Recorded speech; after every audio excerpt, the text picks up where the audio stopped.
Hey there. It's Carrie Fox, host of the Mission Forward podcast. You might know by now that I write a weekly column called Finding the Words. It's on communications and life, and I do that in addition to hosting this podcast and running the day-to-day operations over at Mission Partners. But on this season of the podcast, I'm going to lift up a few of my essays here as short-form episodes of the podcast.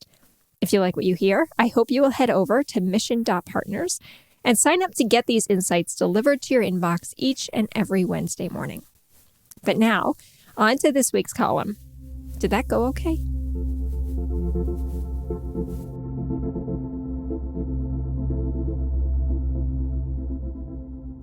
Have you ever had one of those moments, maybe after a big presentation or an important conversation with a loved one, when you've wondered, did that go okay? The desire to be heard, understood, and maybe even remembered, right? We all want that on some level.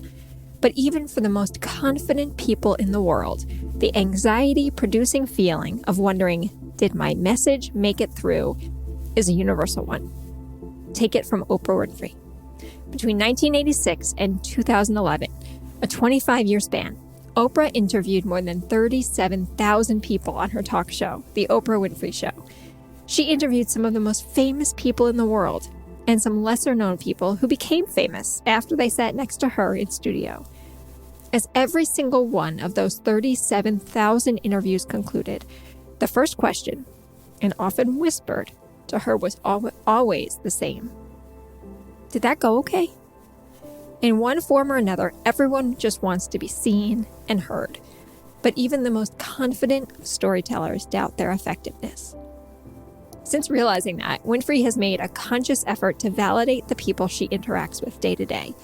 She has learned to be more present in every interaction, realizing how important it is to acknowledge the courage in every story that she is told.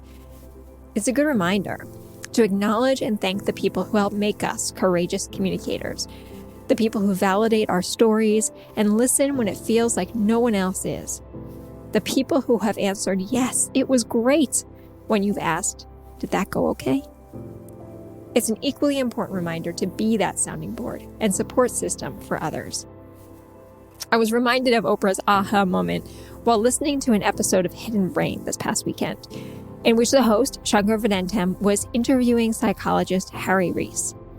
The pair were discussing the role of empathy in managing through conflict, noting that even when conflicts don't get resolved, the interactions are less harmful to relationships when people feel like they have been, you guessed it, heard and understood. There is no escaping it. We all just want to be seen and heard. But getting there, it involves courage. The courage to share who I really am and the courage to listen to who you really are, whether we have the perfect words or not.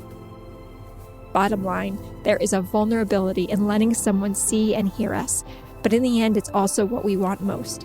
So, if you're wondering how to get people to see and hear more from you, then lean into that vulnerability. Consider what walls you've put up around you and try taking them down, if just a bit. I suspect your message might resonate even more as a result.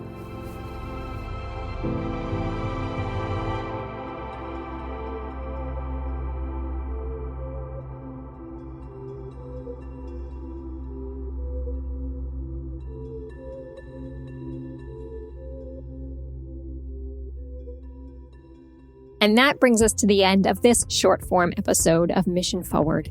If you heard something that's going to stick with you, drop me a line at Carrie@mission.partners and let me know what's got you thinking.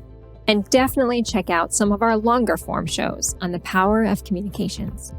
Mission Forward is produced with the support of Sadie Lockhart in association with True Story FM. Engineering by Pete Wright. If your podcast app allows for ratings and reviews, I hope you will consider doing just that for this show. But the best thing you can do to support Mission Forward is simply to share the show with a friend or a colleague. Thanks for your support, and we'll see you next time.